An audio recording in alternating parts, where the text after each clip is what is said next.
नमस्कार मित्रांनो आणि स्वागत आहे तुमचं तुमच्या YouTube चॅनलवरती ज्याचं नाव आहे लर्न विथ श्याम। तर या चॅनलवरती तुम्हाला Linux related AWS related videos Hindi as well as Marathi दोन्ही लँग्वेज मध्ये बघायला येणार आहेत। तर मराठी सिरीजचा हा पहिला व्हिडिओ आहे। तर लिनक्स या सिरीज मध्ये आपण कंप्लीट बिगिनर पासून स्टार्ट करणार आहोत। RSC चा पूर्ण सिलेबस या मराठी सिरीज मध्ये आणि हिंदी सिरीज मध्ये दोन्ही लँग्वेज मध्ये आपण सिलेबस कव्हर करत आहोत। कंप्लीट सिरीज तुम्हाला या चॅनल वरतीच म्हणजे लर्न विथ श्याम याच्यावरती तुम्हाला पाहायला मिळणार आहे। So stay tune with my channel. आणि आजचा जो व्हिडिओ जो आहे या व्हिडिओ मध्ये आपण सिलेबसचा गो थ्रू करून घेणार आहोत। So let's start our video.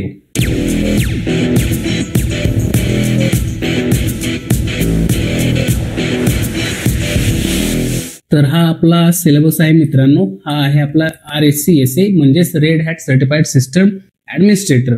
तर त्याच्यामध्ये फर्स्ट पॉइंट जो आहे तो आहे introduction to the Red Hat enterprises Linux. आता रेड हॅट एंटरप्राइजेस लिनक्स म्हणजे नेमकं काय ते आपण या पॉइंट मध्ये कव्हर करणार आहोत। रेड हॅट एंटरप्राइजेस लिनक्स म्हणजेच की एंटरप्राइजेस मध्ये जी OS लिनक्सची जी OS यूज केली जाते ज्याला रेड हॅट सपोर्ट करतं तीच म्हणजे रेड हॅट एंटरप्राइजेस लिनक्स किंवा RHEL। फर्स्ट पॉइंट मध्ये आपण त्याचं इन्स्टॉलेशनच्या काय काय मेथड्स आहेत, इन्स्टॉलेशन मध्ये काय काय कॉन्फिगरेशन आपल्याला करावे लागणार आहेत, कुठल्या क्रिटिकल फाइल्स आहेत, त्या सगळ्या गोष्टी आपण या पहिल्या पॉइंट मध्ये या पहिल्या चॅप्टर मध्ये कव्हर करणार आहोत। आणि सेकंड आहे आपलं पॅकेज मॅनेजमेंट। पॅकेज मॅनेजमेंट मध्ये M आणि DNF या दोन कमांड्स आहेत, M आणि DNF।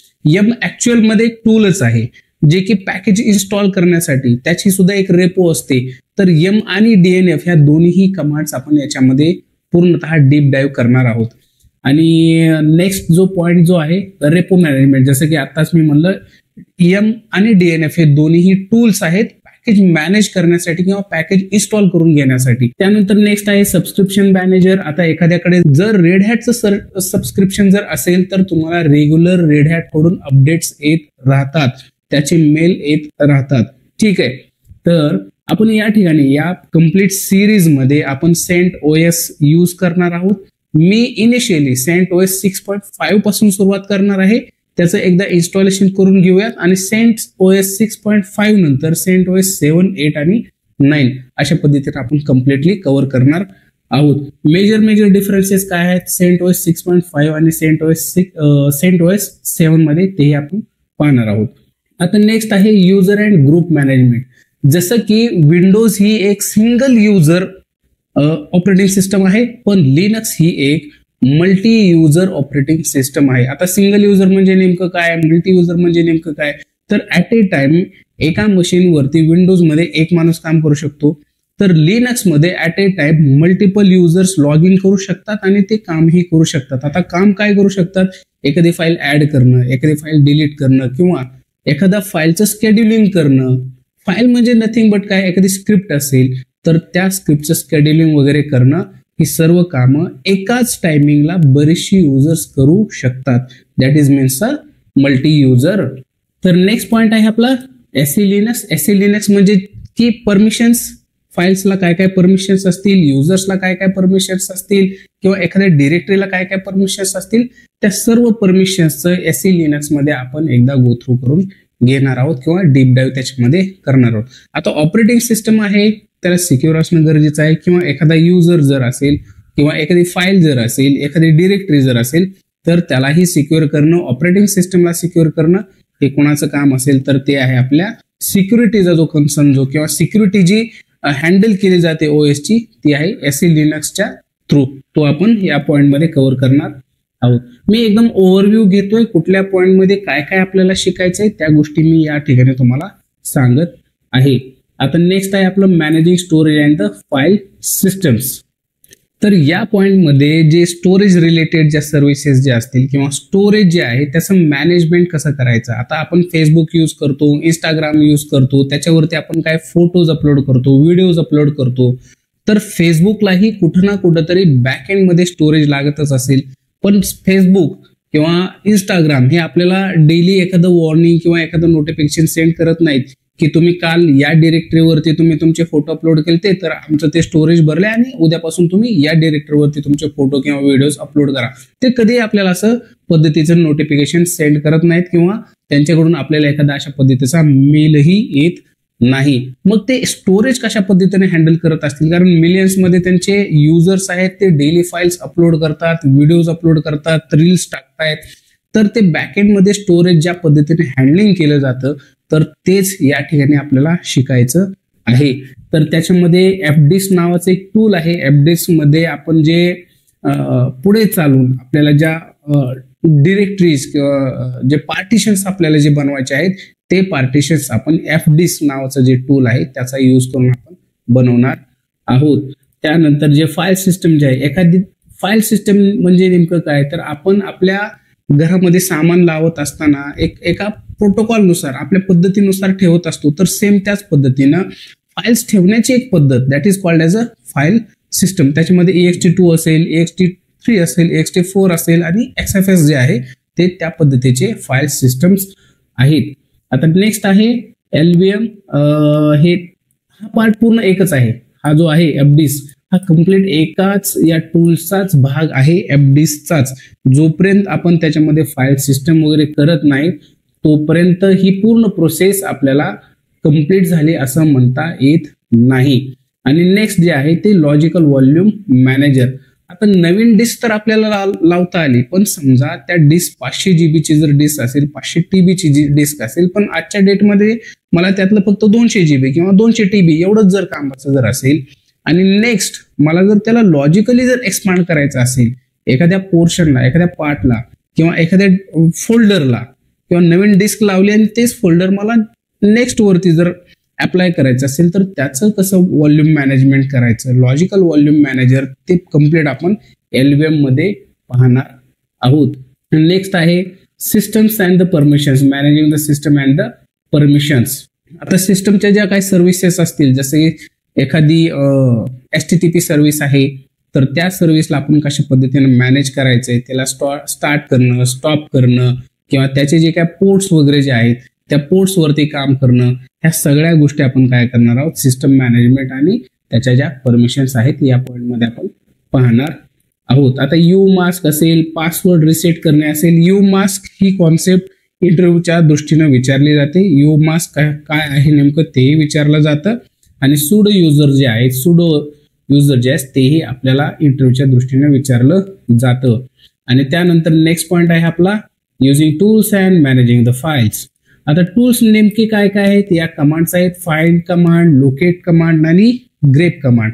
बट या कमांड एक्झिक्यूट होत असताना कुठं ना कुठंतरी सिस्टम मधली सपोर्टिंग फाईल यूज करत असतील, त्याच्यानंतरच ते फाइंड करत असतील, सर्च करत असतील. जसे की आपल्या घरामध्ये एखादं जर वस्तू हुडकायची असेल, सापडवायची जर असेल तर आपण पहिल्यांदा बघतो की अरे मी कुठे ठेवलेली होती, म्हणजे त्याचं एक इंडेक्सिंग कुठं ना कुठं जर आपण बनवलेलं जर असेल तर आपल्याला ते पटकन सापडून जाते. तर सेम कॉन्सेप्ट आपण या ठिकाणीही यूज केला जातो फाईल लोकेट या कमांड्स साठी.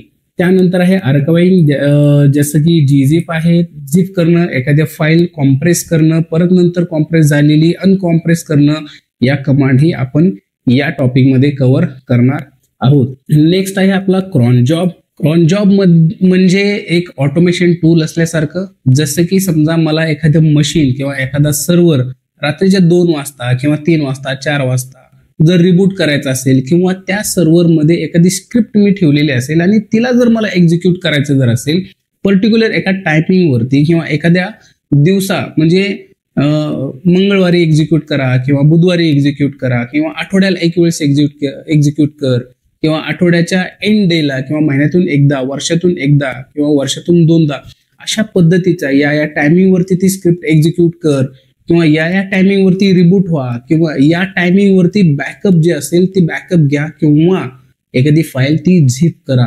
तर अशा पद्धतीच्या ज्या स्क्रिप्ट्स ज्या असतील त्या स्क्रिप्टचं एक्झिक्युशन त्या टायमिंग वरती करून घेण्याचं काम. आता आपण तर ऍज अ ह्युमन बिंग आपण फार काही लक्षात ठेवू शकत नाहीत, पण आपण एखाद्या मशीनला जर ऑर्डर जर दिली पर्टिक्युलर त्या टायमिंग वरती ती स्क्रिप्ट एक्झिक्यूट करेल जे क्रॉन जॉब मध्ये त्याला जे सांगून ठेवलेलं आहे ते काम ते काय करेल, पर्टिक्युलर त्या टायमिंग वरती ते एक्झिक्युशन मध्ये घेऊन येईल. म्हणजे रात्रीच्या 2 वाजता जर मला सर्व्हर रिबूट करायचं असेल किंवा रात्रीच्या 2 वाजता मला एखाद्याचा बॅकअप घेऊन ठेवायचा असेल तर तेही गोष्ट काय केली जाईल, सर्व्हर थ्रू केली जाईल. तर अशा स्क्रिप्टचं शेड्युलिंग किंवा अशा टास्कचं शेड्युलिंग आपण कुठं करतो, तर ते क्रॉन जॉब मध्ये आपण करून घेतो. तर नेक्स्ट पॉइंट आहे आपला networking configuration and trouble shooting. आता नेटवर्किंग मध्ये काय काय इश्यू होऊ शकतात. समजा एखाद्या सर्व्हरचा पिंग भेटत नाहीये किंवा एखादा सर्व्हर इंटरनेटवरती जात नाही किंवा इंटरनल कम्युनिकेशनचा काहीतरी इश्यू होत आहे किंवा मला लांबून म्हणजे रिमोटली एखादा सर्व्हर ऍक्सेस होत नाही किंवा एखाद्या सर्व्हर इथला सर्व्हर रिमोटवरून ऍक्सेस होत नाहीये. तर अशा कंडिशन्स मध्ये नेटवर्क रिलेटेड जे ट्रबल शूटिंग जे आहे तेही गोष्टी आपण या टॉपिक मध्ये कव्हर करणार आहोत. आता नेक्स्ट जो आहे टॉपिक तो आहे system monitoring and log management.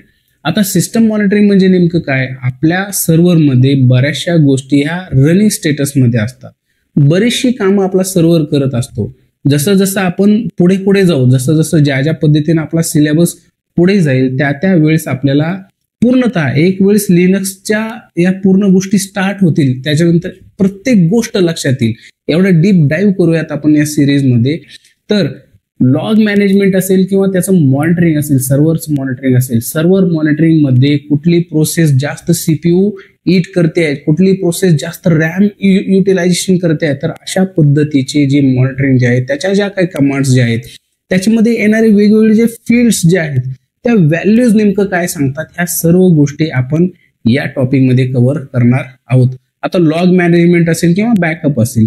आता लॉग मॅनेजमेंट, समजा एखाद्या स्क्रिप्टचे लॉग किंवा एखाद्या सर्व्हिसचे लॉग्स हे दिवसातून बरेच वेळेस येत असतील, तर लॉग फाईल किंवा लॉग स्टोरेज जे असेल ते फुल होत असेल तर त्याला झिप करायचं आणि नेक्स्ट त्याला काय करावं लागेल, रोटेट करावं लागेल. तर लॉग रोटेशन वगैरे जे आहे तर तेही आपण ह्या गोष्टी या टॉपिकमध्ये कव्हर करणार आहोत. आता नेक्स्ट आहे आपला 12th मध्ये आपल्याला आहे बॅकअप टूल्स अँड रिकव्हरी. आता बॅकअप म्हणजे काय, झिप करणं किंवा पर्टिक्युलर एखाद्या टाइम वरती त्याचा बॅकअप घेणं, ह्या सर्व गोष्टी आपण काय करणार आहोत या केसमध्ये किंवा या टॉपिकमध्ये कव्हर करणार आहोत. आणि लास्ट जो आहे तो आहे आपला ट्रबल शूटिंगचा. आता ट्रबल शूटिंग मध्ये जे इंटरव्ह्यूला विचारले जाणारे जे सिनॅरिओज जे आहेत किंवा ज्या ज्या गोष्टी L1, L2 या लेवलवरती इंटरव्ह्यू मध्ये विचारले जातात ते सर्व सिनॅरिओज होता होईल तेवढे सगळे सिनॅरिओज या ट्रबल शूटिंगच्या टॉपिकमध्ये आपण कव्हर करणार आहोत. अशा पद्धतीनं पूर्णतः ही लिनक्सची सिरीज जी आहे ती कम्प्लीट मराठीमध्ये मी तुमच्यासाठी घेऊन येत आहे.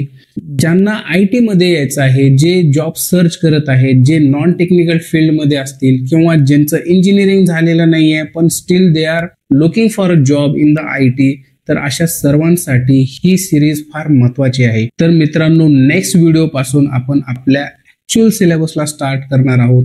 नेक्स्ट सेशन मध्ये किंवा नेक्स्ट व्हिडिओ मध्ये मी एक CentOS 6.5 ही OS इन्स्टॉल करणार आहे. तर त्यासाठी लागणारे जे काही सॉफ्टवेअर असतील, त्यासाठी लागणारे जे काही सपोर्टिंग सॉफ्टवेअर असतील किंवा जे ISO इमेज जे असेल तेही आपण नेक्स्ट सेशन मध्ये नेक्स्ट व्हिडिओ मध्ये आपण बघूयात. सो हा व्हिडिओ मी इथंच थांबवतो आणि बाय.